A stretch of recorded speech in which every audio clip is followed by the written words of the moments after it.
Teritorija opštine Mladenovac, jedne od opština grada Beograda, nalazi se u severnom delu niske Šumadije, na nadmorskoj visini od 113 do 518 metara, obuhvatajući veći deo sliva rečice Veliki Lug, leve pritoke Kubršnice sa perifernim planinskim područjem Kosmaja na zapadu.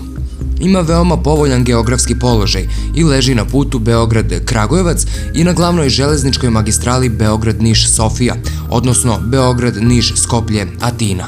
Kroz Mladenovac prolaze i magistralni putevi prema Aranđelovcu, Smederevu i Smederevskoj Palanci. Udaljen je od Beograda 54, od Kragujevca 64, a od autoputa Beograd-Skoplje samo 13 km. Opština Mladenovac zauzima površinu od 338 kvadratnih metara i okružena je opštinama Sopot, Grocka, Smederevo, Smederevska Palanka, Topola i Aranđelovac. Pored grada Mladenovca, opštinu čini još 17 naselja, u kojima prema popisu iz 2002. godine živi ukupno 60.263 stanovnika. Grad Mladenovac se nalazi na centralnom delu opštine na 138 metara nadmorske visine i po poslednjem popisu broji 22.131 stanovnika.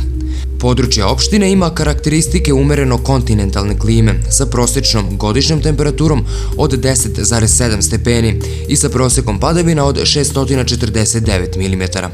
Formiranje grada Mladenovca otpočinje 1882. godine tokom izgradnje železničke pruge Beograd-Niš, te 1882.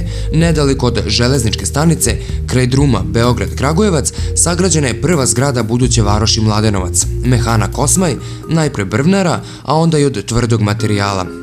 U nešto izmenjenom obliku ova zgrada je sačuvana do današnjih dana. Zgrada železničke stanice i kafana Kosmaj zvanični su začeci novog naselja i nemi su svedoci istorije ovog grada, ali i Srbije. Oko ove dve zgrade na prostranim močvarnim livadama kraj luga, pašnjacima i njivama po kojem je bila rasuta pokoja seljačka koliba, razvijalo se novo naselje. Mladenovac je za varoš proglašen 1893. kada počinje nagli privredni razvoj mesta, a središte sreza postaje 1930. godine. Prvi doseljenici, zanatlije i trgovci razvijaju svoj posao gradeći sve brojnije i veće radionice, trgovine i kuće i oni su bili nosioci razvoja varoši.